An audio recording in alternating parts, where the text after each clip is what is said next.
Getting stuck is easy. Getting unstuck is not so easy, unless you know how. Whether it's personally or professionally, the steps to change are exactly the same. There's a clear-cut formula to living the life you want and deserve. Are you ready to make a change? It's easier than you think. Go to thehabitformulabook.com and get yourself a free copy. Remember, you don't even have to read it. Just do the exercises at the end of each chapter. If you want me to hold your hand, upgrade your order to the premium course. These principles are the same steps I took to work 25% less and make 30% more. If you seriously want to change something in your life, thehabitformulabook.com will show you how.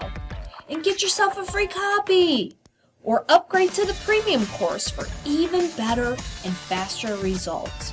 And get unstuck today. thehabitformulabook.com.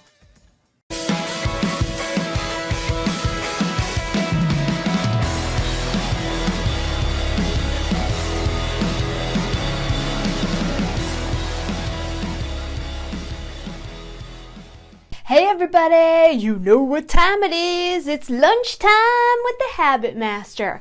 I'm your host, Dr. Stephanie Aldrich, and I help people change their bad habits. When you change your habits, you change your life. Today's Mommy Monday. We're going to talk about all kinds of parenting issues today, things that we deal with as mommies. You know, we all have kids, or maybe we're grandparents and we're trying to deal with our grandbabies. Today's the day that we're going to talk about stuff. And our subject today is about control. And control versus controlling, which I think is a very important subject. Being a parent or grandparent, it's something that we all have to deal with, as our child grows up. There's different things that we have to consider as being protective or overbearing, control versus controlling the situation. And it's something that we'll talk about today. So before I forget, remember, if you've been following along with my little Christmas holiday fund, we're up to $720. So make sure that, we're getting closer to the holidays. We've got about 5 weeks left before it's Black Friday. The day after Thanksgiving, when all the sales go on. Our target is getting close to $1,000, so we're getting there. We got to keep putting money in the envelope, okay? Because we don't want to start 2020 off being in debt, putting stuff on credit cards and worrying about how we're going to pay that stuff off and pay our normal bills, right? So today, we want to keep ourselves in control about things, and finances is a good way to start. Before I also forget, go grab yourself a free copy of the Habit Formula book at thehabitformulabook.com. In it, you will learn how to control your habits, your habitual thinking, the way that you act, your routines on a daily basis. When you can tweak them a little bit or change them completely, you'll start to get different results. And I'm going to give you a little sneak peek of my new book coming out. Woohoo! This is all for the parents out there or grandparents. When you're trying to instill good habits in your children at an early age, it's very, very important. And sneak peek about it. It's going to be coming out in the next couple of weeks. Pretty soon. So be on the lookout for that. And of course, I'll talk about that during the shows. Usually on Monday, I'll start promoting it here in a couple weeks before the holidays, and that'll be an awesome present for anyone that's expecting a new child or is already a new parent or a new grandparent, and you don't want your child or grandchild to be living with you when they're 35. So remember that. So today we're talking about control and how we can kind of control the situation that our kids are going through, but yet as they get older, and especially teenager mode, how we can decrease our controlling attitude towards their lives and be just in control of the situation. And what does that really mean? I was looking up on a website, it's called Empowering Parents, and they were talking about kids and teenagers that are very defiant, that won't listen to you, that won't go along with, the protocol, the way that you want them to act. And I kind of base this whole thing today off of that. Because when it comes down to it, your child is under your parenthood guidance, for 18 years. They're living with you until they go off to college. Then they're kind of out of the nest.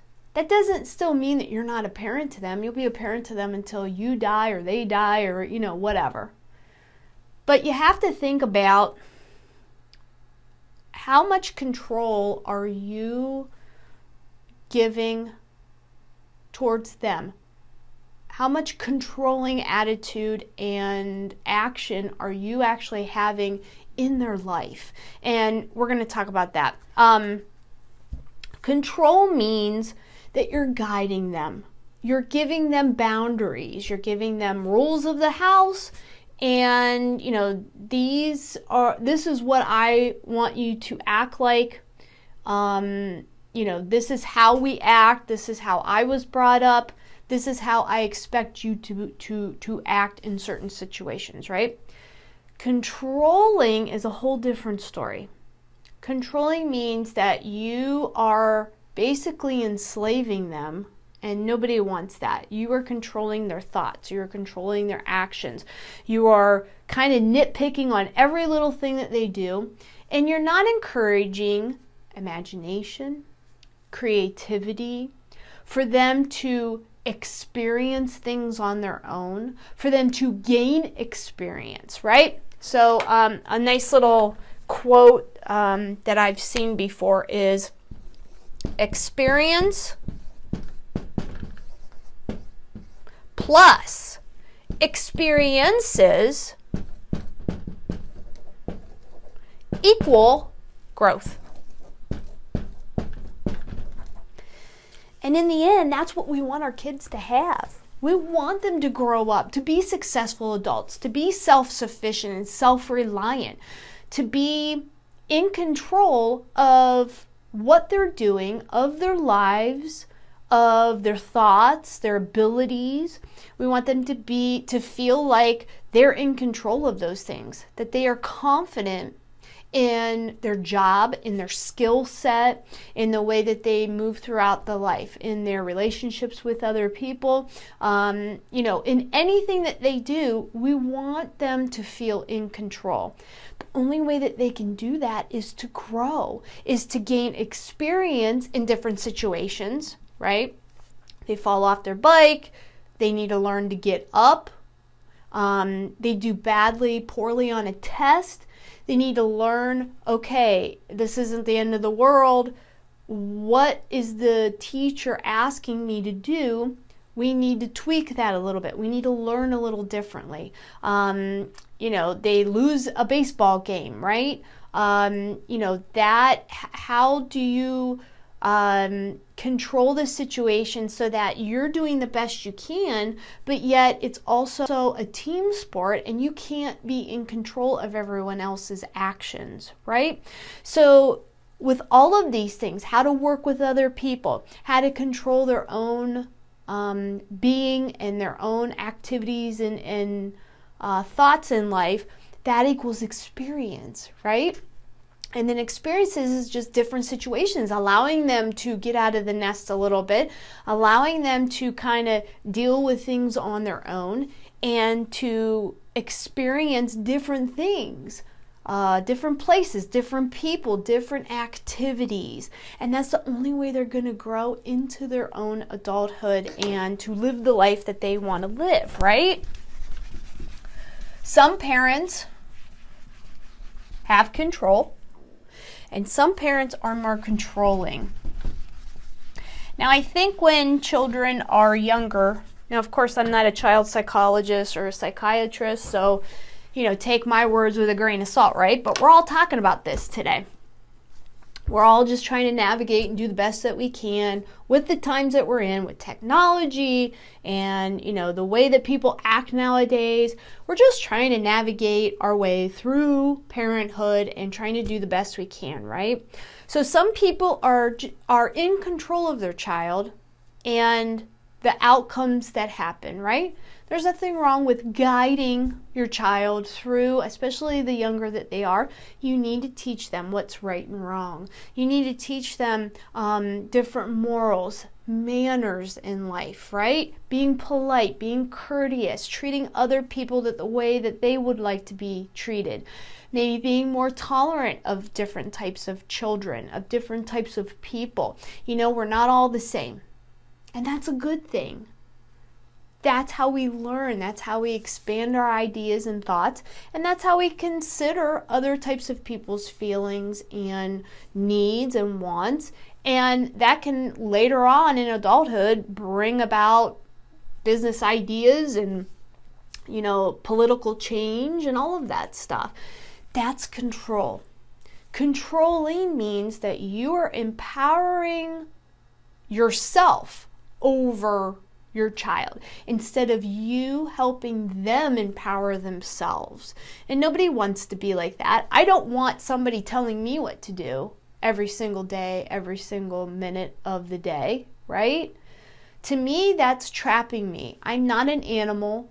I'm not being belittled by anyone else. And even as a business owner, I try not to do that with people. Once in a while, I have to step in, control the situation, and say, nope, that's not how we're doing it. Remember, we need to do it this way. But I'm very hands-off with my staff members. They're adults. They know what they're supposed to be doing. I've set expectations for them. They know what their job description is. They know what they're supposed to do. And I'm hands off. I allow them to do it. Sometimes it's in a different way than maybe what I would have chosen to do, but I give them the freedom to make the choices that they make and to work towards the outcome that we all want to make.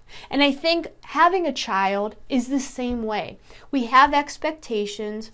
We have outcomes that we would like to have. Sometimes it goes like this to get that outcome, right? Sometimes they never reach the outcome. Sometimes it's a really straight beeline towards the outcome and they get it easily. You don't know. Every kid is different. You may have one child that everything is easy for them and they meet the expectations that you have and the outcomes that you want for them, right? And the outcomes that they want for themselves. And then you might have a younger child that, is just kind of lost a little bit. It might need a little bit more of control from you, a little bit more guidance to help them navigate through all of the issues that they will be navigating towards throughout their childhood, adolescence, teenager years, which I haven't gotten to yet, but I'm sure will be fun, and young adulthood.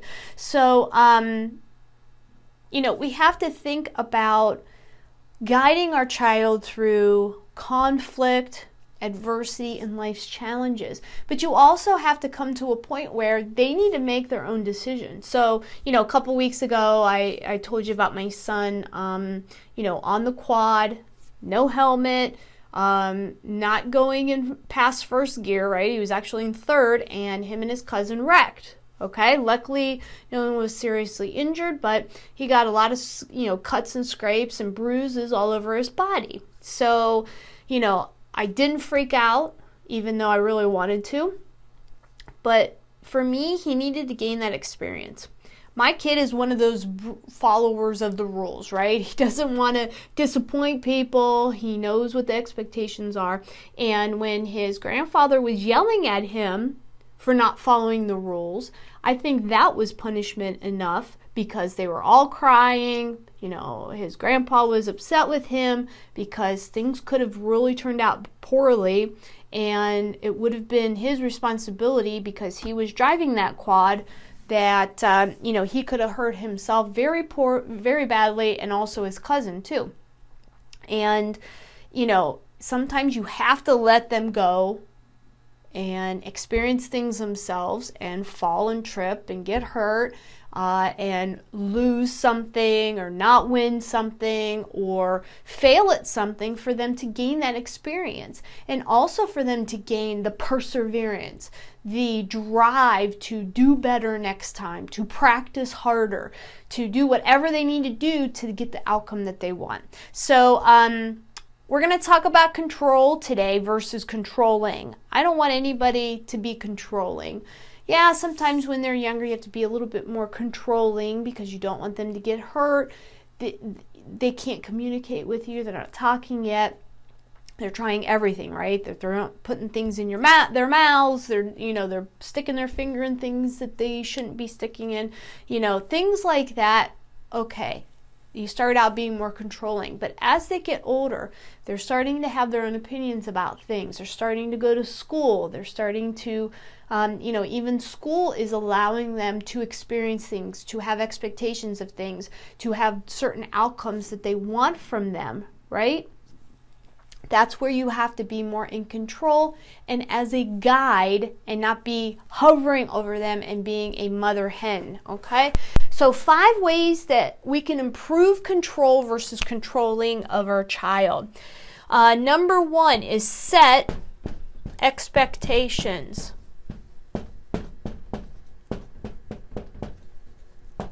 When you set expectations for you and your child, everyone's going to know what the deal is, right? If you have to communicate with them, okay, before we go to school, you got to go make your bed. I did that this morning. Brush your teeth, make your bed, comb your hair, get dressed. Okay? That was my expectations. And then I let him go and do it. I wasn't in his room going, is that what you're wearing? Did you make the bed good enough? You missed a spot on your teeth, right? No, we brushed our teeth together. I was getting ready to come to work today, and I let him do all the other stuff by himself, right? He packed his own lunch. I didn't have to do anything. He knows how to do it. We've done it together so many times. He knows how to do it. He went and got himself ready for school. That's my expectations. He knows what to do. And how does he know what to do? Because him and I have been working on it together, right? So I was a little more controlling at the beginning. I controlled how the situation was going to turn out. This is what you need to wear. This is, how to make a lunch. You got to have this, this, and this, right? You need the Tupperware. You need a little cold pack to keep things cold so that they don't spoil. You need fresh water. I showed him how to do that. And then control is off. Go do it. You know how to do it. That's my expectation. And he knows what the expectation is. That takes time. It takes experience. It takes practice. But as long as you set that expectation for them and guide them from beginning of whatever it is, the activity, to what the outcome you want, then you can improve the control by kind of, letting off the reins a little bit. Okay? So you have to set the expectations and make them known. Also, establish the rules of the house early. Okay? We do chores. Okay, you're going to help with this, this, and that at this age, right? Later on, you're going to help with this, this, and that, right? As they get older, you can give them more responsibility. You have to set the rules of the house. You have to set the expectation. I expect when my son is a teenager, he will be home by, let's say, 11 o'clock, okay, or 10 o'clock, whatever it's going to be. I don't know yet, okay? But we will have that expectation. If he doesn't meet that expectation, then, number 2, there's going to be consequences.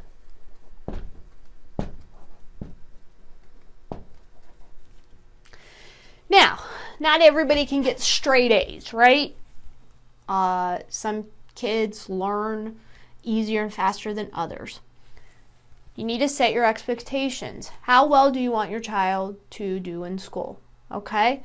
If there's a child that just picks up things easily, then your expectations might be a little different and higher than a child that struggles with reading or struggles with math or something like that. Maybe they have a learning disability or some kind of mental capacity issue, right? Your expectations are going to be a little different, right? What happens though when you set your expectations for that child and they didn't meet it, right? What are the consequences for that? Okay, as a teenager, no iPhone for a month, no car, okay? You don't go to work, you didn't get a job for the summer, well, I'm sorry, you can't have a car because I'm not paying for the insurance and gas money. What are your expectations? I expect you to do well with your grades. You didn't do well on your math test this week, so you can't go out with your buddies to the dance this next weekend or to the party. Or you want to play t-ball and you didn't do your homework, so you can't go to the game this week. Set the expectation. What's the expectation? Set it early enough so that your child knows that, hey, there is a consequence for this. You do this, then you get this, okay? Sometimes the consequence is they don't get the outcome that they want. So they want to be in the play, okay, for the school. Well, if you don't practice your lines, you're not going to know what the heck's going on in the play. You're not going to be able to, recite the lines that you're given, and you can't participate. So that's the consequence. You can't be part of it. Let's say that it's, they want to be on the varsity squad. Well, unless they're practicing every day the skill set that they need to be on the varsity squad to, repeat, all those skill sets, they're never going to be able to make the varsity squad. That's the consequence for their expectations not being met. So make that known. You are the parent. You need to guide them in that. Set up the expectations early, way before you want the outcome to happen. And then also let them know what the consequences are if they don't do this to get that expectation, which is your outcome, right?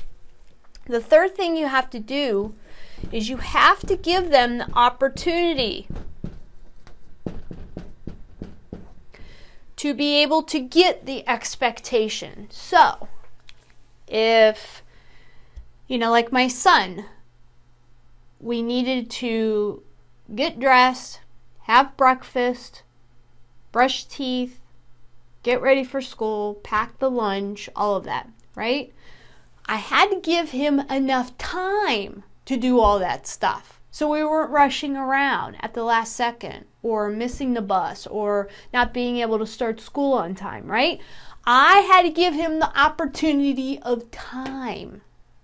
Time can be opportunity. If your child needs, wants to, get on the varsity squad, right?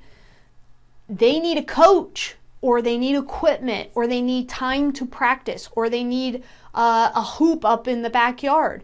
They need a place to practice. They need a time to practice. They need the ability to practice. They need someone to help them practice. That's you giving them the opportunity to control their own situation. They're never going to be able to meet the expectations that you have unless you give them that opportunity. So it's either time, it's either resources to be able to buy certain things, it's or to learn certain skill sets so that they can get the outcomes that they want. Okay, if they have a book report due and it's coming up in 2 weeks, ask the teacher. This is what I did with my son.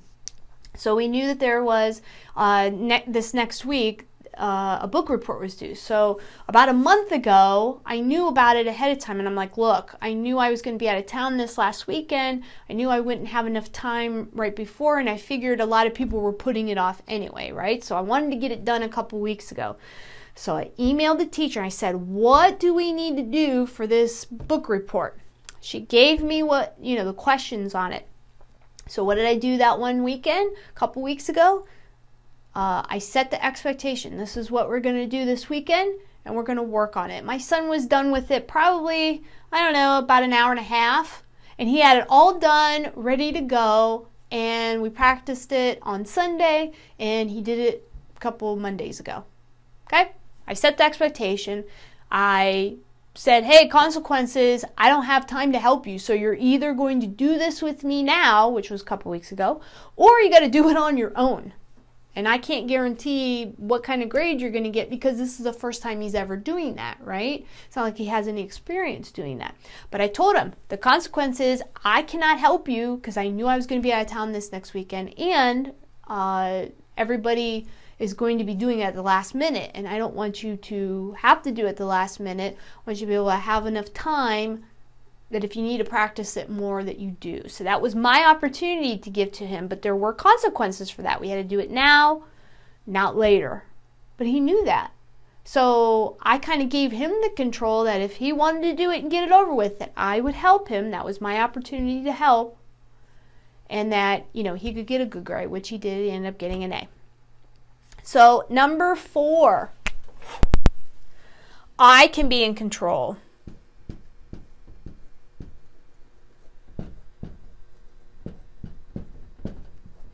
Myself. What is my behavior? What is my reaction? How angry am I because something doesn't work out? So for instance, when he wrecked the quad, right? I controlled my temper. I could have completely went off the hook and berated my in-laws for allowing him to do this because I still think he's too young and immature to be driving this, but whatever, that's a whole other issue. I controlled myself. I controlled my anger. I controlled my frustration with the situation, and almost like I was out of control because I couldn't control the situation. I controlled that. I let them handle it. When we got home, I talked to my husband and I said, look, we need to reestablish different rules. And so my husband then took control and said, hey, these are the expectations that we have. These are the ground rules. If you want to ride the quad, you have to do this, this, and that, right? And if you don't, then you're not going to ride the quad ever again. At least until you're a lot older, right? So one thing that I can do myself to keep myself from being controlling and trying to, not allow my son to fail, not allow my son to get hurt once in a while. Of course you don't want them to die or something horrendous like that, but you also have to lay off, right? I have to be in control of what I do. I have to set an example. I have to set the expectations and the ground rules, right? That's my responsibility. But I also have to give them the opportunity to, let's see what you got. Let's see what you've learned. Let's give you an opportunity to have responsibility and go with it, right? I have to be able to control myself and my controlling nature so that my son can become an independent person and can think, what he wants to think and to get the outcomes that he wants also. And that's where we have to be able to control ourselves. So, the younger they are, we want to, don't touch that and don't fall and, bumps and bruises and all of that. As they get older, they have to be able to make decisions themselves. And that's what this all is about. If you're too controlling, if I can't control my anger and my behavior on things, then they're never going to learn. They're not going to gain experience. They're not going to be able to experience different things, different actions, different ideas from different people because you're hovering over them and you're protecting them too much. It's okay to protect your child, but it's also not okay to not allow them to experience life and to try new things and different things and meet new people and try different activities. So make sure that you're in control of yourself, that you're not getting angry at everything that happens wrong, right? They're learning. You got to allow them to succeed and fail and to just try to help them clean up the mess when they do fail, and you get up and try again, right? The fifth way that you can improve your control is you got to think, hey, I'm just a guide. I don't want to be controlling. I want to have control, but as a guide. I'm a tour guide of life, right? I'm the parent. I am the tour guide of my child's life. I'm guiding them. I'm showing them the ropes. This is Satako, and this is, where you can go to do this. And, this is not very safe. I probably wouldn't touch that or do that because you could get hurt. I'm there to guide them with my knowledge and experience from, my life so far. But that's the thing too. I'm always learning. Sometimes my opinion changes on things because I've gained experience, I've gained knowledge and awareness of different people's ideas and beliefs and activities. And I gain experience too. So my whole thing to improve control is not to be controlling, but to just guide them and see what happens. You're pushing the boat, letting them steer.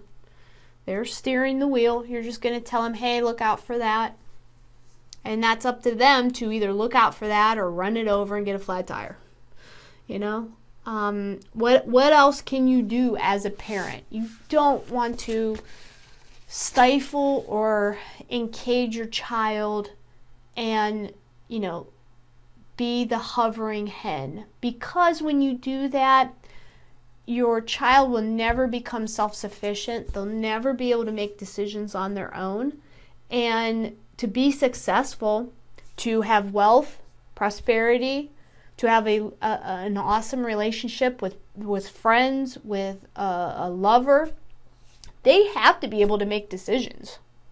They have to be decisive. They have to be confident in what they're doing and what they're thinking.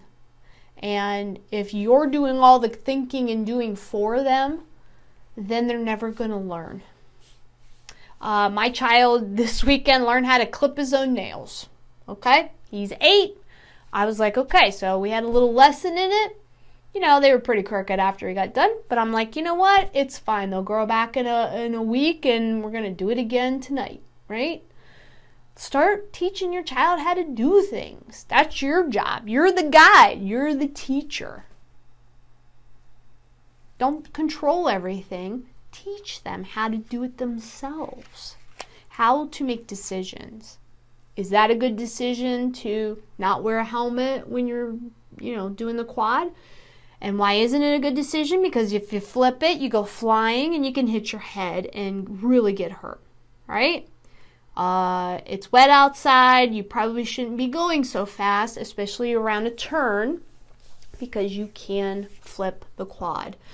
Unless you have experience in that, unless you teach your child different nuances and things, they're never, ever going to gain the experience. So I hope this helps everybody today. Think of control, which is a guide, versus controlling. Let's go over 5 ways to increase our control versus being controlling of our child's life. Number 1, set expectations. What outcomes do you want for your child, right?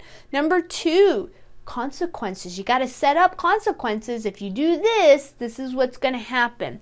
Number 3, give them the opportunity to actually meet the outcome or the expectation. They need time. They need resources. They need space to do their things so that they can get the outcome. Number 4, I, as the parent, have to be in control of my own behavior, of my thoughts, my feelings, my anger, whatever it is. I have to just make sure that I'm not trying to project that on them, that if they fail, that's their failure, not mine, and that they have to be willing to try again. And number 5, I have to act like a guide and not a mother hen where I control every single thing, make every single decision for them, and tell them what to do constantly. When you do that, the likelihood of them becoming a self-sufficient and responsible adult is pretty low. Okay? So, that's it for me today. I hope everybody learned a little bit about control and that we want to be in control but not controlling. Remember, you can see us on Spotify or iTunes. Go to the Lunchtime with the Habit Master episodes if you're into podcasts, and subscribe so you don't miss any episodes. Also, I have a YouTube channel. You can watch these videos and more on my YouTube channel. It's called the Habit Master channel, so go and subscribe. And that's it for me today. Thanks for watching, and let's build good habits together.